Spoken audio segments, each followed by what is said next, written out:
నూతన నిబంధన లేఖన భాగము అపోస్తుల కార్యములు 3వ అధ్యాయము 1 నుంచి 7 వచనముల వరకు లేఖన భాగాన్ని చదువుకుందాం. పగలు 3 గంటలకు ప్రార్థన కాలమున పేతురును యోహానును దేవాలయంలోకి ఎక్కి వెలుచుండగా పుట్టినది మొదలుకొని కుంటివాడైన ఒక మనుషుడు మోసుకొని పోబడుచుండెను. వాడు దేవాలయంలోనికి వెళ్ళేవారిని భిక్షమడుటకు కొందరు ప్రతిదినము వారిని శృంగారమున దేవాలయపు ద్వారం వద్ద ఉంచుచూ వచ్చిరి. పేతురును యోహానును దేవాలయంలో ప్రవేశింపబోనప్పుడు వాడు చూసి భిక్షమడగగా పేతురును యోహానును వారిని తేరి చూచి మా తట్టు చూడమనిది. వాడు వారి యొద్ద ఏమైనా దొరుకునని కనిపెట్టుచు వారి యొద్ద లక్ష్యముంచెను. అంతటా పేతురు, వెండి బంగారంలో నా యొద్ద లేవు, కానీ నాకు కలిగినదే నీకు ఇచ్చుచున్నాను. నజరేయుడైన యేసుక్రీస్తు నామమున నడువమని చెప్పి వాని కుడి చేయి పట్టుకొని లేవనెత్తెను. వెంటనే వాని పాదమును చీలమండలను బలము పొందెను. దేవుడి యొక్క పరిశుద్ధ లేఖనములను మన వెనుకలో దీవించి ఆశీర్వదించుగాక. ఆమేన్ ఆమేన్. రక్తం బట్టి నన్ను స్తుతిస్తున్నాం. దేవా నా తల్లి, అపోస్తల కార్యంలో అనేక విషయాలు మీరు మాతో మాట్లాడుతున్నారు. 2వ అధ్యాయం వరకు కూడా నా తల్లి ధ్యానం చేయడానికి మీ సన్నిధి కాంతి మాతో కూడా మీరు క్రమం ప్రకారము మేము ధ్యానిస్తున్నప్పుడు మాతో మీరు మాట్లాడే దేవుడు అని మేము స్తుతిస్తున్నాం. ప్రత్యేకంగా ఈ సమయం అంతా మా ప్రభావ చేయవలసిన ప్రతి ఒక్కరిని బట్టి కావాల్సినటువంటి ప్రతి మా తల్లి ఫోన్ కాల్ మీ కరుణాపీఠంలో ఎత్తిపడుతున్నాం. సవంతికి కడుపు నొప్పి నుంచి మీరు వినిపించండి. వెనాడే చిన్న శక్తులు వేస్తాం. లయపరచండి. శిరీష, సుమిత్ర మరి ఇద్దరు వరుసగా వస్తున్నట్టు ఈ యొక్క శోధన నా చేసిన లయపరచమని ప్రార్థిస్తున్నాం. అద్భుత రీతిగా ఎమ్మెల్యే మక్క నా తల్లి 4 సంవత్సరాలుగా దేవనాథనే ఆమెను సాధన శోధించడానికి ప్రయత్నించినప్పుడు అద్భుత రీతిగా ఆమె ఉద్యోగం తిరిగి ఆమెకి ఇచ్చిన విధానం బట్టి మేము స్తుతిస్తున్నాం. దేవ మీకే స్తోత్రం. భక్తికి మీద ఉద్యోగాలు మీరు తీసివేస్తారని మీరు సర్వించారు. మీ అందు భయభక్తి గల బిడ్డల యొక్క ఉద్యోగాలు తీసివేయాలనుకున్నా కూడా మీరు వాటిని నిలిపే దేవుడమని రుచిపరుచుకున్నందుకు మేము స్తుతిస్తున్నాం. దేవా మాకు ఇచ్చిన ప్రతి ఇవి మీరు ఇచ్చింది కాబట్టి మాకున్న దానిలో మేము ఇద్దరికి ఇచ్చే జ్ఞానం మీరు మాకు దయచమని ప్రార్థిస్తున్నాం. పేతురు మాత్రమే దేవా ఏ విధానంలో పిరికి పేతురు దొరికి పేతురు మీరు ఎంతగా పేదలను వాడుకుంటున్నారు. అందుకు బట్టి మేము స్తుతిస్తున్నాం. ఇద్దరు భూమి మీద ఏకీభవించి దేన్నైతే విప్పదో అది పరలోక మంది భూలోక మంది విప్పబడి మీరు సర్వించినారు. వారు ఏక మనస్కులై వారు చేసే ప్రతి ప్రార్థనకు మీరు జవాబిచ్చినారు. మధ్యాహ్నం వేళ అనేక మంది బిడ్డల ప్రార్థనలో ఏకీభవించి వాక్యంలో ప్రార్థనలో దేవాన్ని కనపరిచి స్తుతించిన విధానం బట్టి ఏకాత్మతో నేను మహిమపరిచిన విధానం బట్టి మేము స్తుతిస్తున్నాం. ఏసయ్య మీ యొక్క శిలువ శక్తిని, శిలువ విలువ, శిలువ ప్రభావం దేవా శిలువ యొక్క నా ప్రభ నా తండ్రి మరి ఎంతగా నా తండ్రి మీరు యాతన పొందిన ఆ యాతన మేము జ్ఞాపకం చేసుకున్నప్పుడు తండ్రి నా బలహీనతలన్నీ కూడా మీరు తొలగించండి. దేవుడు మేము సెలవైపు నిదానించి చూడడానికి మాకు నేర్పించండి. వాక్యం చదువుతున్నప్పుడు రోజుని విషయాలు తెలుసుకోవడానికి మీకు దయచేయండి. దేవా మా తండ్రి మేము అర్థం చేసుకుని వాక్యం చదవడానికి గ్రహించి ఆ ప్రకారం నడుచుకుని వాక్యం చెప్పే విధంగా మమ్మల్ని తయారు చేయమని ప్రార్థిస్తున్నాం. దేవా డాక్టర్ భావన దేవా మీరు జ్ఞాపకం చేసుకున్న నా ప్రార్థన విన్నపం అలాగే నిరీక్షణ నా ప్రభావం మనం చూసుకున్నాం. ఎవరి ద్వారా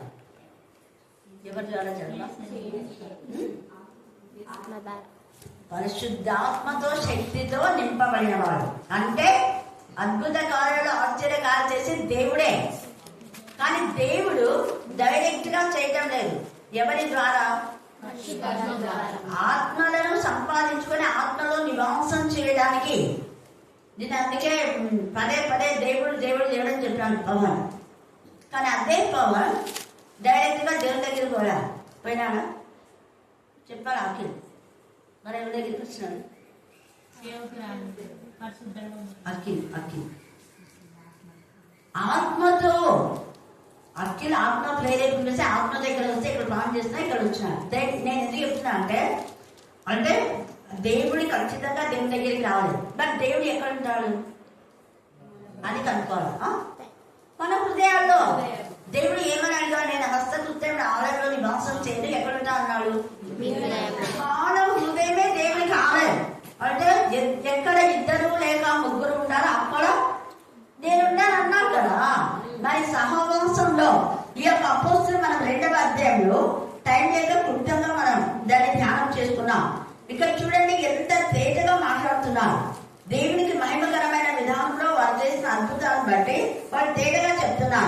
42వ వచనం చదవండి.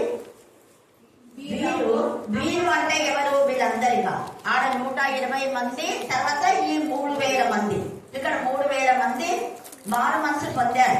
మారు మనసు పొందిన వెంటనే వాళ్ళు దేవుని ఆత్మ కార్యం వచ్చింది.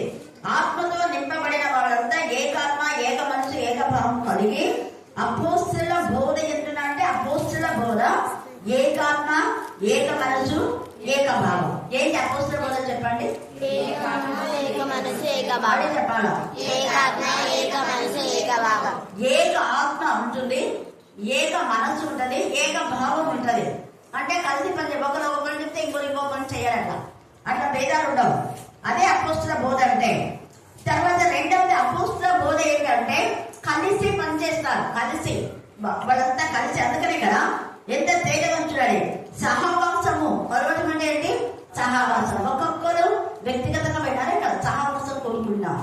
అంటే ఒకవేళ ఇద్దరిద్దరు ఏసై కూడా ఎవరినైనా పంపించినాడు, ఒక్కొక్కరు ఇద్దరిద్దరిని కావాలని. అంటే ఒక్కరుగా పోయి వాళ్ళు ఒకవేళ ఏదైనా ఒకరు పడిపోతే ఇంకొకరిని లేవనెత్తడానికి, ఒకరు బలహీనత అయితే ఇంకొకరిని బలపరచడానికి, ఒకరికి ఏదైనా అపవాది ఆటంకం చేస్తే ఇంకొకరు వాక్యం ప్రకటించాలి, లేక ఇంకొకరు ధైర్యపరచండి. అవి వాళ్ళైతే ఆటంకపరచండి కదా, మనం ధైర్యంతో వాక్యం ప్రకటిస్తాము అని విశ్వాసంలో బలపరచడానికి. అందుకే సహవాసం అన్నాడు ఇక్కడ. ఆ సహవాసం ఇద్దరైనా కావచ్చు, ముగ్గురు కావచ్చు, 1000 మంది కూడా కావచ్చు.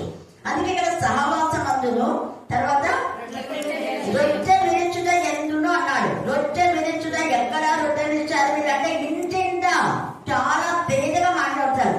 ఇంటింటా రొట్టె విరుచుట ఎందును, ప్రార్థన చేయుట ఎందును. వాళ్ళు ఎలా ఉన్నారంట? ఏడతెగ తేటగా రాస్తున్నాడు. ఏడతెగ ఒక రోజు వచ్చి ఒక రోజు రాకుండా కాదు. అలా వస్తే బ్లెస్సింగ్స్ పోతాయి. ఎందుకంటే కరెంట్ తీగలన్నీ కరెక్ట్ ఉంటేనే మన కరెంట్ సప్లై పాస్ అయ్యేది. ఒక తీగ ఎక్కడైనా మిస్ అయితే ఏమైతుంది? రాదు. సేమ్ ఇది కూడా దేవుని బ్లెస్సింగ్స్ మనకు రావాలంటే ప్రతి రోజు. అందుకే సామెతలు 8:32 చీవాడది చదవండి. 32 చదవా. అనుదినము నా గడప ఎద్ద చేరి, నా ద్వారబంధములు చేరి, నా ఉపదేశం వినవాడు ధన్యుడు. 34 ఓకే. అనుదినము ఎంత బాగా చెప్తున్నాను. 32 నుంచి కూడా చదువుకోండి మీరు. అనుదినము ప్రతి రోజు, ఒక్క రోజు కాదు. ఇక్కడ వీళ్ళు అనుదినము చేస్తున్న వీళ్ళు ఎడతెగలేదు. అందుకని అనుదినం అంటాడు. అనుదినము నా గడప ఎద్ద చేరి, నా ద్వారబంధం నా ఉపదేశం వినేవారు. అలాగా వీళ్ళు కూడా ఎడతెగక అనే మాటలో అర్థం అదే. అప్పుడు ప్రతి వానికి ఏమైపోయిందంట? భయం కలిగింది.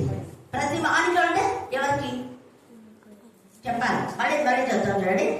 వీళ్ళు అనుదినము ఎడతెగక కలిసి ప్రార్థన చేస్తున్నాడు. ప్రతిరోజు రొట్టె విధిస్తున్నాడు, ప్రతిరోజు ప్రార్థన చేస్తున్నాడు, ప్రతిరోజు వాక్యం ప్రకటిస్తున్నారు. సహవాసంతో కలిసి. ఒక్కొక్కడ సహవాసం అంటే అందరూ షేర్ చేసుకున్నారు. ఒక్కడే కాదు, ఇక్కడ అందరూ. తర్వాత అలాగ ఉన్నప్పుడు ప్రతి వారికి ఏమైందంట? భయము కలిగిన. ప్రతి వారికి అంటే దేవుడి ఎందుకు ఉన్న వాళ్ళ విశ్వాసులకు, విశ్వాసం లేని అన్యులకు కూడా. ప్రతి వానికి అంటే 2 అర్థాలు వస్తాయి ఇక్కడ. అంటే ఆత్మతో ఉన్న వాళ్ళకు, ఆత్మ లేని వాళ్ళకు. ఆత్మతో ఉన్న వాళ్ళకు ఏం భయం కలిగిందంటే, అమ్మ మనం ఎప్పుడు సహవాసం విడిస్తే అమ్మవారి మనం టార్గెట్ చేస్తుంది. అలాగే మిగతా వాళ్ళంతా వీళ్ళు ఆత్మతో నింపబడదు కదా, ఇన్ని కార్యాలు జరుగుతున్నాయి, మనం కూడా ఆత్మతో నింపబడాలి. ఇలా వీళ్ళు వెంటనే ఆ వాక్యం విన్న వెంటనే వాళ్ళు ఏం చేశారు? ఒక మాట 37 వచ్చి చదవండి. 2:37. వారు ఈ మాట విని అంటే ఏ మాట? పైన చెప్పాడు, నేను నీ శత్రువుని పాదముల కింద పాద పీఠముగా ఉంచు వరకు నీవు నా కుడిపార్శ్వంలో కూర్చుంటుమని ప్రభువు నా ప్రభువుతో చెప్పాను. మీరు సిలువ వేసిన ఈ యేసునే దేవుడు ప్రభుగాను క్రీస్తుగాను. దేవుని సిలువ వేసినటువంటి యేసయ్య పాదముల కింద అపవాది ఉన్నాడు. అంటే ఎవరు ఉన్నారు వాళ్ళు అంటే, ఇప్పుడు తండ్రి దేవుడి కుడిపార్శ్వం ఉన్నాడు. యేసయ్య పాదములు భూమికి ఏమైంది? పాదపీఠం. ఇప్పుడు భూమి మీద ఎవరున్నారు? అన్న, కరగ, ఇంకా ఎవరైనా దుష్ట జనామం అంటుంది కదా, దుష్ట చతుష్టయం 4. అంటే దొంగలు, దోచుకునేవాళ్ళు, దొంగతనం, హత్య, నాశనం చేసేవాళ్ళు, దుర్మార్గులు, దుష్టులు. ఇంకా దుష్ట చతుష్టయం అంటే ఈ విధానంలో దేవునికి విరోధమైన చెడ్డకారం చేసే వాళ్ళంతా భూమి మీద ఉన్నారు. ఇప్పుడు వాళ్ళంతా దేవుడు కూడా నీ శత్రుని పాదంలో కింద పెడతావు. నువ్వు పదంలోకి వెళ్ళిపోతావు. దేవుని ఎందుకు భయభక్తి గల బిడ్డలు నీ పాదంలో కింద నరకంలో పడి నరక యాతన అనుభవిస్తారు. ఎవరు నీ శత్రువులు? ఎవరు మన శత్రువులు అంటే అపవాదితో సమవాసం చేసే సర్వ సంతతి. ఎవరు మన శత్రువు అంటే మనం దేవుడి పిల్లలం అయితే లోకస్తులే మనకు శత్రువులు. మనం దేవుడి పిల్లలం అయితే లోకస్తులు మనకు శత్రువులుగా ఉంటారు, ఖచ్చితంగా ఉంటారు. ఎందుకు అంటే మనకు వాళ్ళకు పొత్తు కుదరదు. చీకటికి బెరియాలకు పొత్తు కుదరదు. కాబట్టి ఎప్పుడు వాళ్ళను వాళ్ళ యొక్క తప్పిదాలు మనం చెప్తుంటాం, చెప్పకుండా ఉండలేడు. చెప్పకపోతే దేవుడు మనల్ని గద్దిస్తాడు కదా, మనం చెప్పాల్సిందే. ఇలాగ ప్రవీణ్ పగడాది ఒకటి ఏదో వీడియో గురించి చూస్తున్నాడు. ఆయన సేమ్ ఇదే అంటున్నాడు. చెప్తేనేమో ఒక తంట ఉంది, చెప్పబోతే ఇంకొక తంట ఉంది. ఎన్ని తంటుందో నేను మాత్రం చెప్పేస్తాను, నాకన్నా నేను పడతాను అన్నాడు కదా. ఎందుకు ఈ మాట చెప్తున్నా అంటే చెప్పకపోతే దేవుడు ఊరుకోడు. వీళ్ళు మనుషులు ఏం చేస్తారు మహా అంటే చంపుతారు. ముందే చెప్తున్నాడు ఆయన, చంపే కంటే ఏం చేయలేరు వాళ్ళు. కానీ వాళ్ళు చంపిన తర్వాత వీళ్ళ బతుకులు ఏమైతాయో అని వీళ్ళు ఆలోచించడం లేదు. చనిపోయిన వ్యక్తి ఇక్కడున్నా దేవుని దగ్గర ఉంటాడు, చనిపోయినా దేవుని దగ్గర ఉంటాడు. దేవుడి పిల్లలు అవునా కదా. ఇక్కడ దేవుడు మన హృదయ సింహాసనంలో దేవుడు ఉంటాడు, అక్కడ మన దేవుడి చంద్ర ఉంటే ఏం తేడా ఏం లేదు. కానీ చంపిన వాళ్ళకు భయంకరమైన నరకాయన. అందుకనే ప్రకటనలో ఆయన పొలిచిన వాళ్ళు కూడా చూస్తారంట. చూడండి 1వ అధ్యాయం ప్రకటన 8వ వచనం. ప్రకటన 1:8. అల్ఫయు ఒమేగయు నేనే, వర్తమాన భూత భవిష్యత్ కాలంలో ఉండేవాడు నేనే,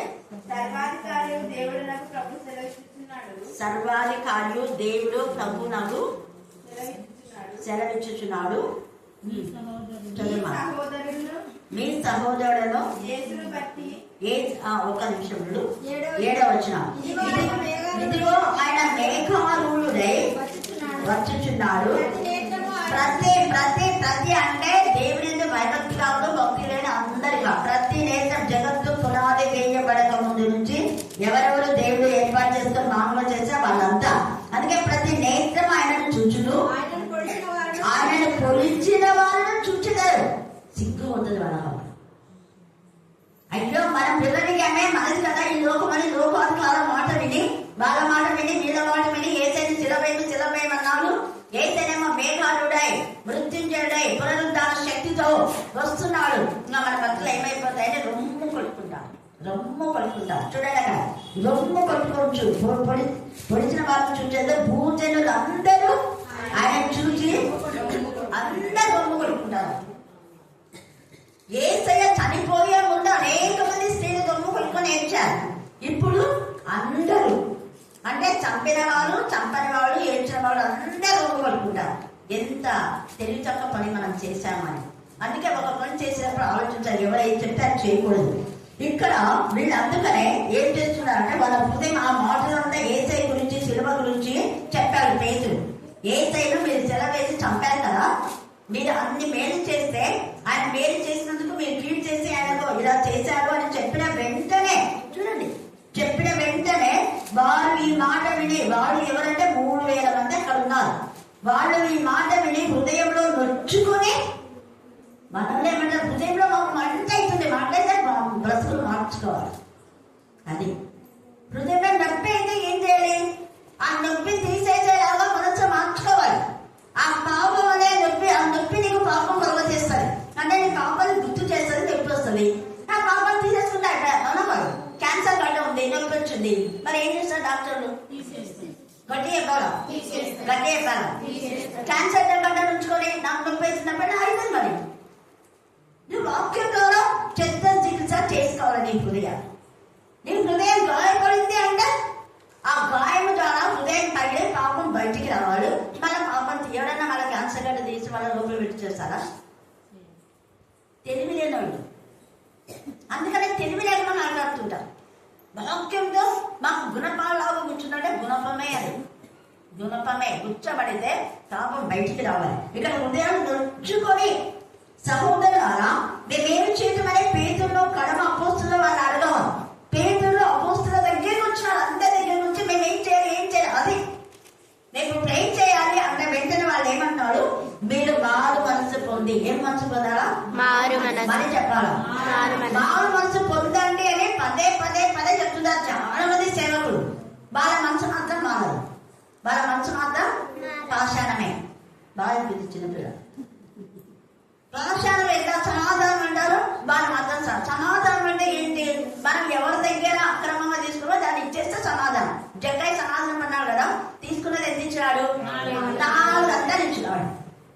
అలాగా ఇంకా ఎవరెవరైతే అక్రమంగా చేశారో వాటిని తీసేసుకోవాలి, సమాధానం పడాలి. యాకోబు తీసుకున్నదంతా అన్నయ్య నేనేది అన్నయ్య అన్నాడు.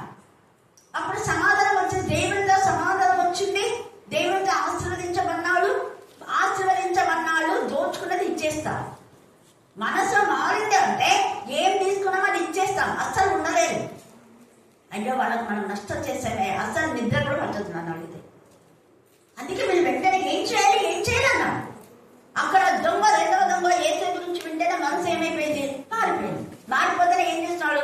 పక్కన బాగు చేయాలని చూస్తున్నాడు. అది మారిన వాళ్ళు వాళ్ళకి ఎవరైతే అచ్చి ఉన్నారో వాళ్ళకి ఇచ్చేస్తారు, తర్వాత వేరే వాళ్ళని మారుస్తారు. ఇది పరిశుద్ధాత్మ జరిగే కార్యం. పరిశుద్ధాత్మతో మీరు నింపబడినటువంటి అపోస్తలులు యేసుని గురించి చెప్పిన వెంటనే ఇంతమంది హృదయము మార్చబడింది. అక్కడ రాహోబు కూడా దేవుని గురించి ఉన్నప్పుడు ఆ గుండెలు ఏమైపోయాయంట? కరిగిపోయినాయి. అపోస్తల కార్యం 16వ అధ్యాయంలో పరిశుద్ధాత్మ ద్వారా పౌలు నింపబడి వాక్యం ప్రకటిస్తూ ఉంటే హృదయం ఏమైంది? తెరవబడింది. ప్రభువు ఆమె హృదయంలో తెరిచాడు. ప్రభు అంటే పరిశుద్ధాత్మ. ప్రకటించింది ఎవరు? పౌలును దేవుడు అక్కడ వాడుకున్నాడు. దేవుడు మనల్ని వాడుకుంటాడు. డైరెక్ట్ గా దేవుడు ఏ పని చేయడు, మన ద్వారా. హల్లెలూయా, హల్లెలూయా, హల్లెలూయా. డైరెక్ట్ గా పైనుంచి మనకు బైబిల్ పడేసినాడా దేవుడు? చెప్పండి. డైరెక్ట్ గా పైనుంచి బైబిల్ పడేసినాడా? మరి ఏం చేసినాడు? మోషే ద్వారా. చూడండి, మోషే ద్వారా. ఎందుకు? డైరెక్ట్ గానే ఇవ్వచ్చు. దేవుడికి అది ఇష్టం కదా. మనుషులను ఏర్పరచుకొని వాళ్ళ ద్వారా ఇవ్వాలని ఎంత ప్రేమ గల తండ్రి. తనకున్న ఘనత మనుషులకు ఆపాదింపచేయాలి. ఇక్కడ పేతురుకు ఘనత, పేతురుని బట్టి వాళ్ళు భయపడుతున్నారు. పేతురులో ఎందుకు భయం వచ్చింది వాళ్ళకు అంటే వాళ్ళలో ఉన్న దేవుని శక్తిని ప్రభావం. పరిశుద్ధాత్మ శక్తితో వాళ్ళు మాట్లాడారు కాబట్టి ఇంతమంది హృదయంలో వాళ్ళు ఏం చేస్తారు? నొచ్చుకుని కొన్ని విషయాలు నేను ఘాటుగా చెప్పినప్పుడు పల్లె హృదయం కూడా నొచ్చుకొని ఈరోజు వచ్చింది. నువ్వు వాక్యం మీద కూడా ప్రార్థన అంటే ఒక్క రోజున వాక్యం వినవదమ్మా అంటే ఈరోజు పాపం వాక్యం వినేది, మొత్తం వాక్యం విని వాళ్ళ ఆయన పర్మిషన్ ఇవ్వకుండా దేవుని ఆత్మ దాన్ని తీసుకొచ్చిందని చెప్పింది. విన్నారా మీరంతా? చూసారా? వాళ్ళ ఆయన పర్మిషన్ ఇవ్వలేదు.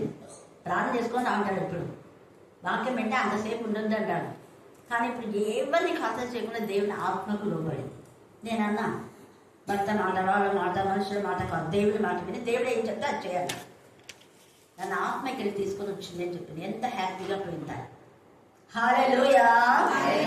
ఒక అన్యురాలు ఆమె హృదయంలో దేవుడితో మాట్లాడినాడు. దేవుడు అంతా మాట్లాడినాడు కాబట్టి అందుకే అన్యులు అనేక మంది మార్చబడతారు. ఎప్పుడు?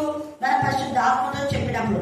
ఇక్కడ ఎంతమంది ఉండి వాళ్ళంతా దాదాపు ఇంచుమించు 3000 అన్నట్ట. ఎంతమంది? మళ్ళీ చెప్పాలా? 3000 మంది దేవునికి మహిమకరంగా అక్కడ జీవించి వారందరూ కలిసి ఏక మనస్కులై ఉన్నారు. అందుకనే ఇన్ని కార్యాలు జరిగే వీళ్ళ ద్వారా అద్భుత కార్యాలు, మహత్ కార్యాలు జరిగినందుకు వాళ్ళు ఏమనుకున్నారంటే ఇక అంత మనం సమానంగా పంచుకుందాం అనుకున్నారు. ఒకరి ఆస్తి ఇంకొకరికి, ఇంకొకరి నుంచి ఇంకొకరికి.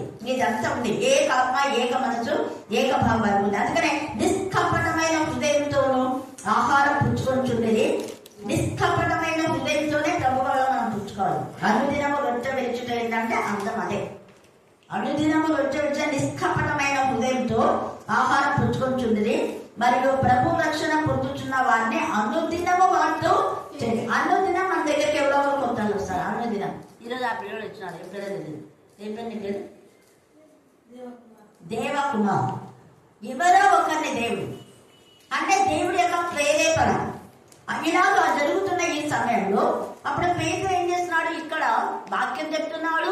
ఇక్కడ గమనించాలి. నేను ఎందుకు 3వ అధ్యాయం చదివించిన అంటే ఇక్కడ చాలా ఉంది. 2వ అధ్యాయం లాస్ట్ వచనాల్లో అయితే వీళ్ళు వాక్యం చెప్తున్నారు.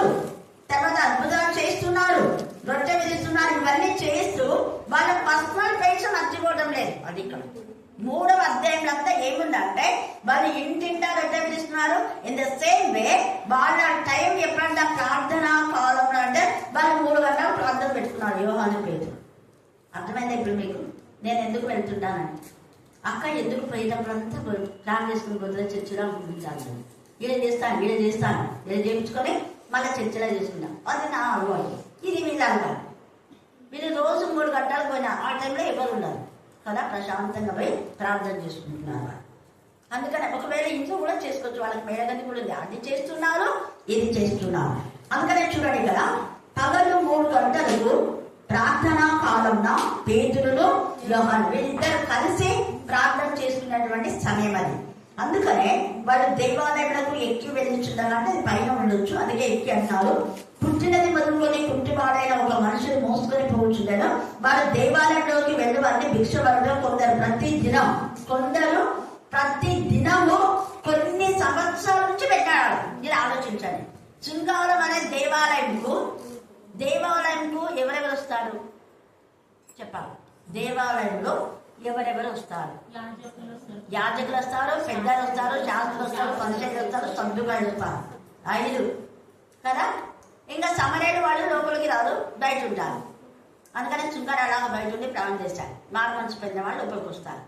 మరి 5 వ్యక్తిత్వం కలవాళ్ళు వస్తున్నారు. కానీ వాళ్ళు ఏ ఒక్కరు కూడా ఈ యొక్క భిక్షం అడిగి ఉండొచ్చు. మేబీ వాళ్ళు భిక్షం వేసింటారు, అంతవరకే కదా. వాళ్ళంతా భిక్షం అడితే భిక్షం వేసినాడు, యాజిటీస్గా భిక్షం వేశాడు. కానీ ఆ వేసిన భిక్షము దీనికి ఒక్క పూటకే సరిపోతున్నాం కదా, లేదా ఆ రోజుకు, లేదా ఇంకొక వారం రోజులు కొనుక్కున్నాం అంతే. వీళ్ళందరూ కూడా వాళ్ళు ఎంతమంది ధనికులు ఉంటారు, ఎక్కువ డబ్బులు కూడా వేసి ఉండొచ్చు మేబీ. కానీ వాడు నాకు తెలిసి అంత ఎక్కువ వస్తే ప్రతిరోజు వచ్చి ఎందుకు అనుకుంటాడు వాడు, అవును కదా. ఇది మనం ఆలోచించవలసిన విషయం. అంటే ఎంతో కొంత వేస్తున్నారు, అది వానికి చాలా ఆ రోజుకు సరిపోతుంది కాబట్టి ప్రతిరోజు తీసుకొస్తున్నారు. అయితే వీళ్ళకు కూడా వాళ్ళలాగానే అడిగినాడు, శాస్త్రులాగా, పరిచయలాగా, యాజకులాగా, హేమాహేమిలు వాళ్ళంతా మాకు వాక్యం తెలుసు, అది తెలిసి ఇది తెలిసి ఉన్నాడు. మరి వాక్యంలో దేవుడు అద్భుత కార్యం చేస్తాడని తెలుసు. కనీసం ప్రార్థన కూడా చేసింటారు వాళ్ళ బతుకులో. ప్రార్థన చేసింటేనన్నా వీడికి కొంచెం అర్థమవుతుంది. కానీ వీడు కూడా వాళ్ళని అడిగితే పేతురు యోహాను దేవాలయంలో ప్రవేశించబోనప్పుడు వాడు చూసి భిక్ష అడగగా పేతురు యోహాను వాడు తేరు చూసినాడు. ఏం చేసినాడు? తేరు చూసి అంటే ఆగినారు. కొంచెం ఆగి నిదానంగా దగ్గరికి వచ్చి, అయ్యా భిక్షం అడుగుతున్నాం, మా దగ్గర ఏమీ లేదన్నారు. దాని అర్థం ఏంటంటే వీళ్ళందరూ అపోస్తుల పాదముల దగ్గర ఎంతో ఆస్తి పెట్టినారు. వీళ్ళు ప్రాపర్టీ పెట్టారో లేదా? ఇక్కడ చూడండి 46, 47లో వారేక మనసుకులే ప్రతిదినం దేవాలయంలో తప్పగా కూడుకొంచు, ఇంటింటా రొట్టె వచ్చు. దేవాలయంలో తప్పగా కూడుకొంచున్నారు, మళ్ళీ ఇంటింటా రొట్టె వచ్చు, దేవుని స్తుతించుచు ప్రజలందరి వలన దయపొంది. అది ఇంటింటా ప్రతి ఇల్లును సందర్శించాలి. అది దైవజనుల యొక్క లక్షణం. కోతకాలం పండుగప్పుడు లేకపోతే క్రిస్టమస్ పండుగప్పుడు రావడం కాదు. ఇళ్ళని దర్శించినప్పుడు ఆ ఇంటిలో దేవునికి విరోధంగా ఉండే వాళ్ళని గద్దించి బుద్ధి చెప్తున్నారు. వీళ్ళు చేసే పని అది. వాళ్ళ హృదయాలు నొచ్చుకుంటున్నాయి, మారుస్తున్నాం. అందుకే అనుదినం మారుతున్నారు వాళ్ళు. ఏ ఇంటికి పోతే ఆ ఇంట్లో ఉన్నటువంటి వ్యక్తుల యొక్క వ్యక్తిత్వాన్ని చెప్పి మీ బతుకులు మార్చుకోండి. తల్లిదండ్రులు తిట్టడం, తల్లి కుమారులు బాగాలేకుంటారు, తల్లిదండ్రులు బాగాలేకపోతే నీ కుమారుడు బాగా మాతో పాటిస్తున్నాడు, నువ్వు తండ్రి వేయండి ఇలా ఉన్నావా, నువ్వు తల్లి వేయండి ఇలా ఉన్నావా, మూర్ఖురాలు అని వాళ్ళని బుద్ధి చెప్పి వాళ్ళని మారుస్తున్నారు. అందుకే అనుదినం మారుతున్నారు. అంటే ఏ ఇంటికి పోతే ఆ ఇంట్లో వాళ్ళు వీళ్ళ వాక్యం మీదే మార్చుకుంటున్నారు. మరి మనం ఏళ్ళ తరబడి వాక్యం చెప్తున్నాం, జిల్లాకు వెళ్తున్నాం. ఒక్క ఇంటినన్నా నీ కొడుకు దేవునికి విరోధమైన కార్యంలో ఉన్నాడు, బతుకు మార్చుకొని మందిరానికి రా అంటున్నారా? అంటాం లేదు. వీళ్ళైతే బాహటంగా గర్దిస్తున్నారు. అందుకని అందరు చేస్తున్నారు. వాళ్ళ దగ్గర ఆల్రెడీ ఉంది, కానీ ఎవరికి పడితే వాళ్ళ భిక్ష వేయడం ఉంది కదా.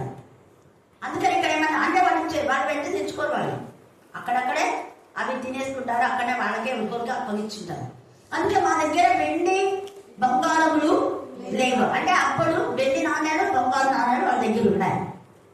కాబట్టి ఆ వెండి నాణ్యాలు, బంగారు నాణ్యాలు మా దగ్గర లేవు, నా యుద్ధ లేవు. నా యుద్ధ అన్నారు. ఇక్కడ ఎవరో వాళ్ళ దగ్గర పెట్టారు. వీళ్ళ దగ్గర ఏముండవు. పనులు చేసే వాళ్ళు పనులు చేసుకుని వీళ్ళు తింటారు, వచ్చేస్తారు. అంత మటుకే వీళ్ళని సమకూర్చుకునేది లేదు. అట్లా అనమాట.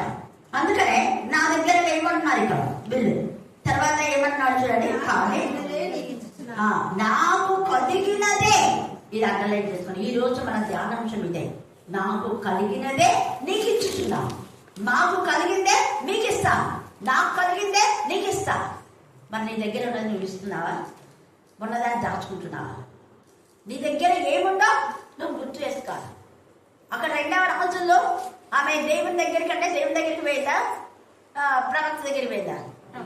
ప్రవక్త దేవుడా? ప్రవక్తలో దేవుడు ఉన్నాడని పోయింది. హల్లెలూయా, హల్లెలూయా. ప్రవక్త దగ్గరికి పోయిందా? ఆ ప్రవక్త సరైన విధానంలో నాకు మంచి సలహా ఇచ్చాడు. ఆమె ఏం చేసింది, నీ ఇంట్లో ఏముందంటే చెప్తే మళ్ళీ నాకు కొంచెం ఉండదేమ్మా, నేను ఒంటరి కదా అని అంటారేమో అని మనమైతే అంటాం. నీ దగ్గర ఎంత ఉంది బ్యాంకులో అంటే జాడుందక్క, అంతే ఉంటాయి, ఒక 2,000 3,000 అంతే, ఎక్కువనే ఉంటాయి. కానీ ఏం చెప్తాను 2,000. మరి ఆ 2,000 ఇస్తా అంటే జాడ పిల్లలకే సరిపోతుంది, ఈ నెలకే అయిపోతుంది. మనమైతే ఖచ్చితంగా అంటాం నల్ల కొంచెం నూనె నాయన ఈ అంటే ఇచ్చేదే. సారే పది విధురాలు కొంచెం పిండండి అనింది. ఆ కొంచెంలోనే నాకు చిన్నది తీసుకురా, ఎక్కువద్దు, మీ ఇద్దరు తినండి, పెద్ద రొట్టె చేసుకోండి, నాకెంత తేడా చిన్నది, చిన్నదే. నేను కొంచెం తీసుకురా, అయిగా కొంచెమే ఉంటాయి కాదు, కొంచెం తీసుకురామ్మా అంటే ఇచ్చేదే. కానీ అందులో పోయి విశ్వాసంతో నింపమంటే విశ్వాసం నింపింది. ముందర అమ్మా అయ్యగారు అని చెప్పేసి అయ్యగారు కూడా చెప్పారు. వాళ్ళు ఇంకా డబ్బులు ఆడంతా అమ్మి ఇష్టానుసారంగా లగ్జరీస్గా చేస్తాను తెలుసా అని వెంటనే చెప్పింది. అయ్యగారు మీరు చెప్పినట్టు చేసాం, చాలా ఫుడ్లు తింటారు అయ్యగారు, ఇంకేమైనా ఏం ఖాళీగలేదు, అమ్మేసేమా అమ్మి ముందర శాపం తీసేసుకో, అప్పు తెచ్చు. ఏం తెచ్చాలంటే ముందర మళ్ళీ చెప్పాలి, మళ్ళీ చెప్పాలి, ఉన్నది ఇచ్చేసే. అప్పుడు లేదు, ఇప్పుడు ఉంది కదా. మరి పొదుపు లక్షలు వచ్చింటే ఇస్తామా? ఇయ్యం. చేని పంట వచ్చింటుంది అమ్ముతాము, ఇస్తామా? ఇయ్యం. ఇక్కడ దైవజనులు దైవాత్మతో నింపబడిన వాళ్ళు, వాళ్ళకు జ్ఞానం అప్పటికే శాపం ముందు దాన్ని తీసేసి తెలియగా చెప్పారు. ఇక్కడ కూడా ఏమంటాడు, మా దగ్గర ఉంది యేసయ్య నామం ఉంది, డబ్బులు అయితే లేవు, కానీ ఇవి ఇచ్చిన డబ్బుల కంటే శ్రేష్టమైనది యేసయ్య నామం. హల్లెలూయా, హల్లెలూయా, హల్లెలూయా, హల్లెలూయా. నీ దగ్గర డబ్బు లేవు, మరంటే యేసయ్య నామం ఉంది. యేసయ్య నామంలో ఎంతమందికి వాక్యం చెప్తున్నావు, ఎంతమంది ప్రభులో నడిపిస్తున్నావు? లేని వాళ్ళు చెప్తున్నావు, ఉన్న వాళ్ళు గురించున్నారు. ఉంటే నీకు ఏది ఉంటే అది ఇవ్వాల్సిందే, ఇస్తేనే నీకు ఆశీర్వాదం, ఇవ్వకపోతే ఆశీర్వాదాలు ఉన్నాయి. ఇక్కడ మీరు ఇచ్చారు కాబట్టి వీళ్ళందరూ అవసరం తెచ్చుకున్నాయి. 46, 47 మీరు ఎప్పుడు మైండ్లో పెట్టుకోండి. అది నా మనసుకు ఎంతగానో ఇష్టమైన వాక్యం. అది 46, 47 వాళ్ళు ఒకరికొకరు అందరు సాయం చేసుకున్నారు. ఎవరిలో వాళ్ళ బీద కాలేదు, ఎవరికి తక్కువ కాలేదు కూడా. 46, 47 ఒకరు ఇచ్చుకున్నారు, ఒకరి మిగిలింది ఒకరు ఇచ్చేసుకున్నారు. మళ్ళీ ఏడొస్తలే మళ్ళీ దాచి పెట్టుకున్నారులే, కొంచెం ఇద్దాంలే అనుకుంటే అననీయ సత్తులు ఏమైపోయినారు, పురుగులు పడి చచ్చినారు. దాపెట్టుకుంటే ఇంక అంతే. ఇక్కడ వీళ్ళు నా దగ్గర యేసయ్య నామం ఉంది ఎంత బాగా చెప్తున్నారు చూడండి. అందుకనే ఏమంటున్నాడు, పేతురును యోహానును దేవాలయంలో ప్రవేశింపబోనప్పుడు వాడు చూచి భిక్షపడగా పేతురును యోహాను వాడిని తేలి చూచి మా తట్టు చూడుమో నేను, మా తట్టు చూడు అంటే మాలో యేసయ్య యొక్క నామంలో చూడు అని అక్కడ అర్థం. మా తట్టు చూడమని వాడు వారి ఏదో ఏమైనా దొరుకునని కనిపెట్టచ్చు, వారి ఏదో లక్ష్యం ఉంచారు, ఆశతో బాగా ఎంత ఇదిగా చూస్తానే ఉన్నాడు. అప్పుడు వారు అంటున్నారు, అంతటా వారు వెండి బంగారు నా యొద్ద లేవు, కానీ నాకు కలిగినదే నీకు ఇచ్చుచున్నాను, నజరేయుడైన యేసుక్రీస్తు నామమున నడువమని చెప్పి వారికి కుడి చెయ్యి పట్టుకొని, ఇక్కడ చాలా ఇలా మీనింగ్ ఉంది. ఊరికే క్రీస్తు నామంలోనే నువ్వు స్వస్థ పొందు కాకుండా చెప్పడంలో ఏం చేస్తున్నాడు, లేపుతున్నాడు. అంటే సహాయం చేయాలి, నిస్సహాయ స్థితిలో ఉన్న వాళ్లకు సహాయం చేయాలి. మనం ఏషియా ఉపవాస ప్రాంతంలో అది చాలా చాలా ప్రాముఖ్యమైనటువంటి పదం చూడండి. ఏషియా 58లో సడలిన చేతులను బలపరచుడి, తొత్తులు మొక్కలను దృఢపరచుడి అంటారు. అంటే ఏషియా 58లో దుర్మార్గులు పట్టిన కట్లను విప్పుడు అంటారు. దుర్మార్గులు బలహీనలను మరి బలహీన పచ్చి కుంగిపోయినట్టుగా చేస్తే ఏషియా 35లో సడలిన చేతులను బలపరచుడు, తొత్తిళ్ళ మోకాలను దృఢపడు, తత్తరైన హృదయంగా ఇట్లా భయపడక ధైర్యంగా ఉండు, ప్రతిదండన చేతుకు మీ దేవుడు వచ్చుచున్నాడు. చేయదగిన ప్రతిగా ఆయన చేయను. ఎంత తేటగా ఒకసారి చదవండి. యెషయా 35. సడలిన చేతులను బలపరచుడి, సడలిన చేతులను బలపరచుడి, తొట్టిల్లు మోకాలను దృఢపరచుడి, తొట్టిల్లు మోకాలను దృఢపరచుడి, కత్తరిల్లు హృదయాలతో ఇట్లనుడి, కత్తరిల్లు హృదయంతో ఇట్లనుడి. భయపడక ధైర్యంగా ఉండుడి. మనం చెప్తున్నామా? భయపడక ధైర్యంగా ఉండండి. ఇక్కడ సడలిన కాళ్ళకు వాళ్ళు సహాయం చేస్తున్నారు. నువ్వు తెచ్చుకోలేవా, నేను పోయి తెచ్చిస్తాను. అక్కడికి నువ్వు నీళ్ళు తెచ్చుకోలేవా, నేను నీళ్ళ మీద తీసుకొస్తాను. అది సహాయం అంటే అది అక్కడ.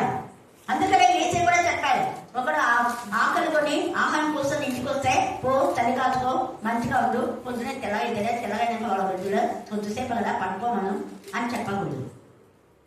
వాడి స్నేహితుల కోసం ఇంటికి వచ్చినందుకు కూడా ఇవ్వాలి అని చెప్పాడు. ఇక్కడ ఎంత చక్కగా చెప్తున్నాడు అదే మాట. సడలిన చేతులను బలపరచుని, తొట్టిల్లు మోకాలను దృఢపరచుని. చదువు. కత్తరిల్లు హృదయంగా ఏం చేయాలంట? ఏమనాలా? భయపడక ధైర్యంగా ఉంటుడి. ఎంత ప్రతి దండన అంటే భయపడక ధైర్యంగా ఉండంటే దుర్మార్గులు వీళ్ళని బాధ పెట్టారు. అందుకనే వాళ్ళ కోసం భయపడద్దండి. వాళ్ళ పనులను మేము ఇస్తాం, మేమున్నాం కదా, మీరు భయపడద్దు, ధైర్యంగా ఉండండి. ప్రతి దండన మీకు ఎవరైనా హాని చేశారో ప్రతి దండన చేయగా మీ దేవుడు వచ్చుచున్నాడు. ప్రతి దండనను దేవుడు చేయగలే ప్రతీకారము ఆయన చేయను.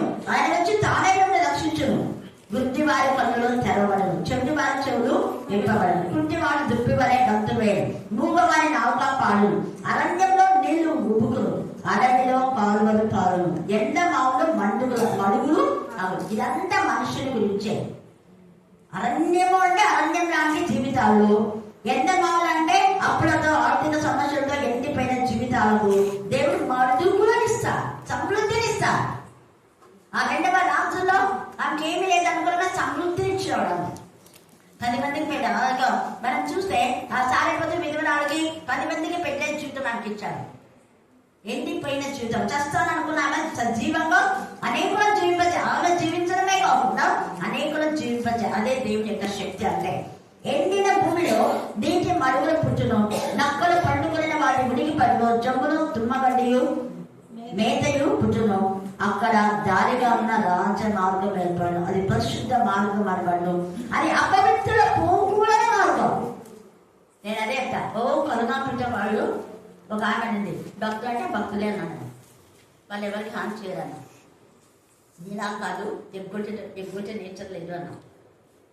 చూడండి ఇక్కడ దేవుడే ఎత్తున్నాడు, అది అపవిత్రుల పోకూడని మార్గం.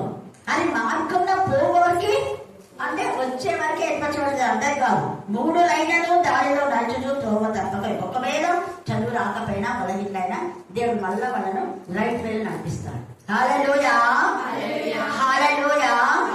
అందుకని ఇక్కడ బలహీనులైనటువంటి ఇతరులకు చేయి పట్టి యేసు నామం చెప్పాలి. మనం యేసు నామం ప్రార్థన చేయాలి. సహాయం అంటే వాక్యంలో వర్తించి బుద్ధి చెప్పాలి. మనం చేయవలసింది. వాడు కుంటోడు కాదు, మూర్ఖుడు. వాక్యంలో సరి చేయాలి.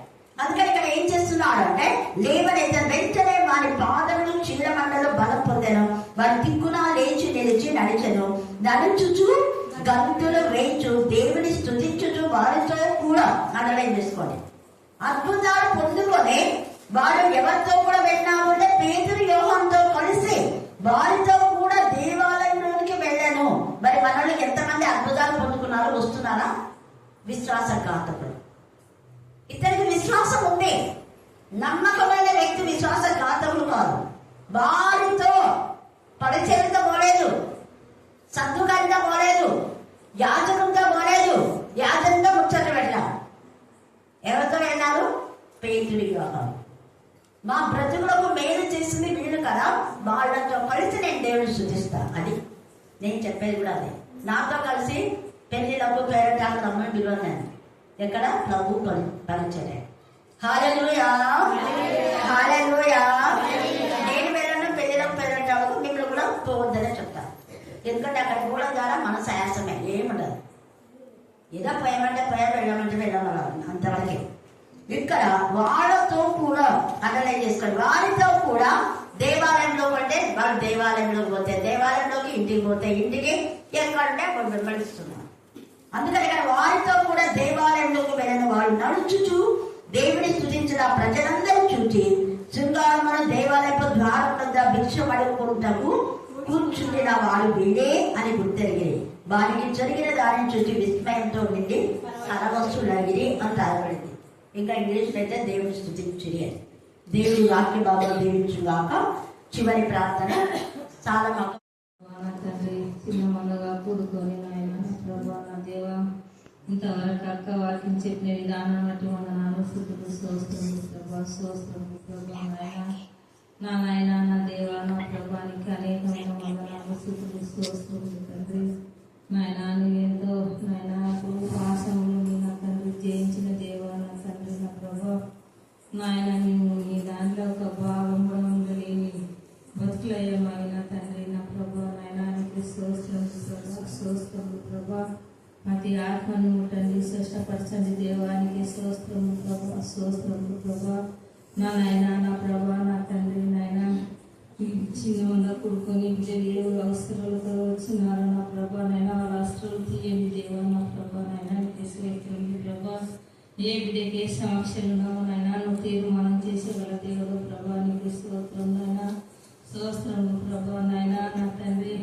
మనలో గర్వపడే మనసు లేకుండా ఆయన శాంతిని సమాధానము ఐక్యతని నెమ్మదిని దయచేయండి ప్రభా నాయన నీకు స్తోత్రము ప్రభా నా ఆయన నా ప్రభానికి అనేకమైన వందనాలు స్తుతులు స్తోత్రము నాయన స్తోత్రము ప్రభా నా నాయన ఇంతవరకు వాక్యం నైనా బయట ఉండి నేను ఇంట్లో ఉండి కూడా ఇన్న వారిని కూడా దీవించండి ఆశీర్వదించండి బలపరచండి తండ్రి ప్రభా నాయనానికి స్తోత్రములు నాయన స్తోత్రములు ప్రభా నాయన సర్వోన్నతుడా సర్వశక్తిమంతుడానికి స్తోత్రములు ప్రభా నాయన ఏ సైతాను శోధనలు లేకుండా దూరపరచండి నాయన నా ప్రభానికి వందనాలు స్తుతులు స్తోత్రములు నాయన నా ప్రభా నాయన అక్కడ పరిచయనంతని దీవించండి ఆశీర్వదించండి బలపరచండి నాయన నాయన మీకు తోడుగా నీడగా ఉండి నాయన అమ్మవలే నాయనవలే ఉండి పోషించే దేవుడు ఉన్నా తండ్రి నా ప్రభానికి స్తోత్రములు రాజా స్తోత్రములు తండ్రి నీకు అనేకమైన వందనాలు స్తుతులు స్తోత్రములు తెలుస్తున్నాను తండ్రి ప్రభా నన్ను బట్టి నాకు ఇచ్చిన సంతానాన్ని బట్టి నీకు వందనాలు స్తుతులు స్తోత్రములు నాయన నా ప్రభా ఎక్కడున్నాను దీవించి నైనా బిడ్డలు ఆశీర్వదించి బలపరచండి తండ్రి నీకు స్తోత్రములు నైనా స్తోత్రములు ప్రభా నాయనానికి అనేకమైన వందనాలు స్తుతులు స్తోత్రములు ప్రభా నైనా ఇంకా నిన్ను కొనాడేటప్పుడు నైనా నాకు శక్తిని బలాన్ని తెచ్చింది ప్రభా నాయన నిన్ను అడుగుటకు నాయన నేను ఏగత లేదు అని ప్రభా నాయన నాయన నా ప్రభానికి స్తోత్రము నాయన స్తోత్రము ప్రభా నాకు